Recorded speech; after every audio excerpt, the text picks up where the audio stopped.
just saying, dude, I'm like a drink beer and work on your car in your garage type thing. Imagine you work on your car all day and then you have to convince your friends, it's okay for me to go test drive it that it doesn't have brakes. It'll stop itself. And nobody checks you. Nobody. Well, right, buddy. Yeah, like he's pretty much like, he'll let me do whatever. But if I tried to pitch him that, he'd be like, no, we're not going to do that. I'm not letting you die on my watch. That's not.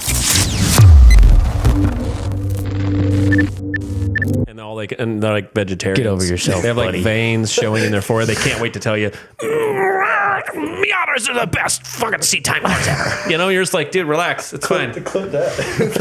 Them and C-Car guys, We were just texting about that earlier too. Yeah, because he they said dude, Z's and Z guys and Miata guys, they do that. They're like, dude, they're first to tell you that Z's and Miatas are the best fucking starter drift car ever. yeah, they're like vegans. It's fine. We all know. We have the internet. We know. You know, we don't need you to tell us. We know. And they're just like they're busting at the seam. They can't. But just wait. in case. Yeah, in case you haven't heard, Miatas are the best C-Time cars, and the Z car's like, no. No, they're not. You don't have to do anything to a VQ. They're the best. They're hard to work on, kind of, but not really. It's just this. There's this fucking. It's so annoying, dude. I hate it because every time I'm just like, I don't give a fuck about that. Thanks for coming. You know. All right. So what made you? I know, dude. We got. I would have plenty of reels out of this one. This is great. It's good. What made you want to? Oh god, dude, the VQ people. Rev up, suck my dick. All right, so what You made are not wrong. No, I know, because I had one. What made you want to take a more style approach to cars? Like, what was your influence? Like, did you have like an uncle that had like a slam car, or like your dad liked cars, or were you just like, dude, I want to see what happens if my suspension preload is less than my frame on the ground? Like, what was the driving force there? I'm going back into my archives in my head because I have terrible memory. But remembering watching like Fast and Furious, you see all like a bunch of style, and they were done well for the time period, I guess. Yeah. But I remember when I was young, I had a Civic, and I remember seeing Civics, and I thought they were cool. I remember seeing this. There was a video of an Integra on what wheels were they? They were like I don't remember, but it was a slammed Integra, and I was like, that is the coolest thing I've ever seen in my life. And that video, I always like 240s, like animal style, hurt videos or anything like that, yeah. and they were all slammed, and I was like, that's the way to go. Yeah, that's the move. And the Civic stuff just happened. I remember there was probably a few people around that time that were really low static. I remember Teddy. I don't know if you remember that guy. There was a black EG hatch. His That car, sounds familiar. It was it was on CCWs. It was super low, and he didn't even have brakes. But he didn't even have like brake calipers or anything. His car was low. He said it, how he said it, I thought it was dumb because I was like, that's sketchy, but he said it would stop itself. Yeah. You said it didn't have brakes? No brakes. That motherfucker, I could pull it up, but I can show you. I remember him not having brake booster or anything because he said it would stop itself. Wow. It It was low too. And I was like, Teddy was awesome. Yeah. Teddy was awesome, but I was like, that's a little sketch. See, people call me a fucking slop. How does that guy not get the same? What the fuck, dude? For the record, my Civic had brakes. Not because you. all these I know, dweebs not think you. I'm people talking like about- that are fucking gods. It's just Just crazy. because they have some slammed ass car, which it's cool. I'm just saying, dude. I'm like a drink beer and work on your car in your garage type thing. Imagine you work on your car all day and then you have to convince your friends, it's okay for me to go test drive it that it doesn't have brakes. It'll stop itself, and nobody checks you. Nobody. Right, buddy. Yeah, like, dude, he's pretty much like, he'll let me do whatever. But if I tried to pitch him that, he'd be like, no, we're not gonna do that. I'm not letting you die on my watch. That's not. I'm not that kind of guy. The immediate drive, it'd stop itself. But my car, at one time had frame rails, right? Yeah. And it scraped away. So eventually the car is going to scrape away and it's going to not stop anymore. Right. Like, I was just like, all right. But his car looked good though. The low life crooks was a big thing too back then, and they were cool. Like the big group low life crooks. I don't remember if you all remember that. Do you remember that? Oh yeah, no, I remember the name. I don't. There was like a Brady with the CRX and Juicy. Oh yes, okay, yeah. All them guys. I know what you're talking about. But I follow Animal Style. Their cars are cool. Yeah. that was Low Origin, they follow us. Low Origin, some dope cars too. They got some sick Yes. cars. But anyways, after Civics, I bought a 240 and never looked back, I guess. Once you have, dude, but that's like, I've said this more than once on the podcast, but like S chassis, the like redeeming quality Have you? All right, hold on. Let me back up. Have you seen the 3D scan of the top side of the monocoque chassis of an S chassis? Have you ever seen it?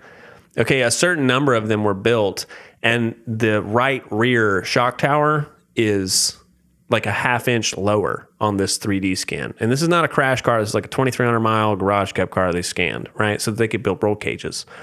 And what they said is they think that someone in the factory left part of another cover piece for the shock tower mount, right? Oh. So that right there should tell you S chassis are not built that well. Okay, one, it's a '90s car. None of them were built very well. And then number two is some dude came in hungover on a Monday and forgot to put a plate in where one should go on top of the shock tower. Right? Think about that. This is a mass-produced car. They made this many fucking S chassis, however many that is, a lot, right? And so it's just not a very good car, but its redeeming quality is that regardless of how shitty it may be, once you fucking get it sideways, you're like, oh, this is awesome, And they could look really cool. They do look cool. They're very cool looking cars. A stock S13 is a cool looking car. So is an S14, I think. As Nate would say, though, as long as it's not a Zinky. Oh, damn you. Oh, yeah. I had to say that. I texted Jones after I watched the podcast a couple weeks ago. I was like, I heard you talking shit about Zinkies. Okay, well, back on the YouTube thing. How did the name Boom Garage come up? Mr. Boom Pow was my PlayStation username. My niece came up with it because I was like, what about Mr. Boom Boom? And she said, what about Boom Pow? And then after that, it was my Call of Duty username shit for the longest time. It was always fitting. And I made it for Instagram and then YouTube, and it just kind of did it. Took off, huh? It was weird always back in the day. Like when my car was known at Import Lines, people would be like, hey, there's Mr. Boom Pow. And they'd be yelling at me, and it'd be really awkward. And I'm really good at saying hi to people I don't know. Like somebody knows me. Yeah. I'm like, oh, hey, what's up? How you been? Like I've known them, but yeah, I didn't know who those people were. You're just like, hey, you. I'm good at playing it off. I'm like, I haven't seen you in a long time. I'm so used to doing that now. Isn't that the most awkward fucking thing, though? If somebody comes up to you in public and they're like, dude, how have you been? And you're like, you usually have to sit there and have a whole conversation with them. And as soon as they walk away, you look to your friend and you're like, I have no idea who the fuck that was. I've done that so many times where I'm like, all the time. I don't know that person. I feel like I know him, but I don't remember him. I just always like give him a hug. I just always give him a hug and be like, hey, man, what's going on? Blah, blah, blah. Yeah, Shoot shit with him for a second. And then it's like, wait, who the fuck was that guy? That happens a lot. All right, so now we're going to do the hardest part of this podcast, which is we've seen you struggle a little bit with the K turbo setup. What's been some of the common failures? What should people watch out for? All right, first of all, first step, do not buy an S chassis. I don't care what the media tells you. Don't listen to him. Do not buy an S chassis. Do it. Buy them, cut them up. Just go buy something else. Because God bless. I feel like I have gray hairs now. But before, I want to say how I got into 240 first. Go ahead. Because I could vividly imagine watching. I don't know if y'all have watched Turk videos. Did you watch all the Turk videos? Yeah, I watched Turk. Those were like the biggest inspiration ever. And obviously like the Hurt videos back in the day, all those videos. Right. And Animal Style parking lot video. But other than that, 240s suck. Yeah.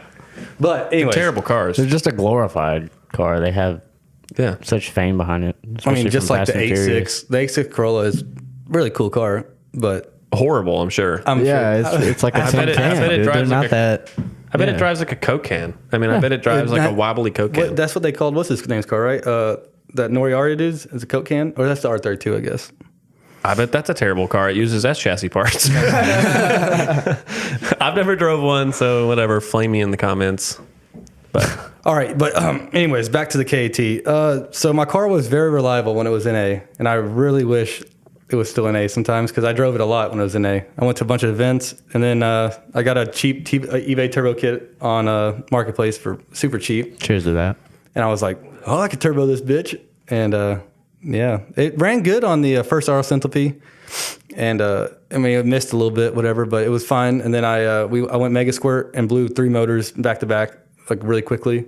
First pull, I mean, it was first pull, every motor pretty much, like cracked ring lands. None of them threw a rod. I've never thrown a rod. I've only cracked ring lands. They all ran still. It just ran like shit. Yeah. Low compression on probably almost all the cylinders. And Then I finally changed back to RS Enthalpy, went and got tuned by Martin.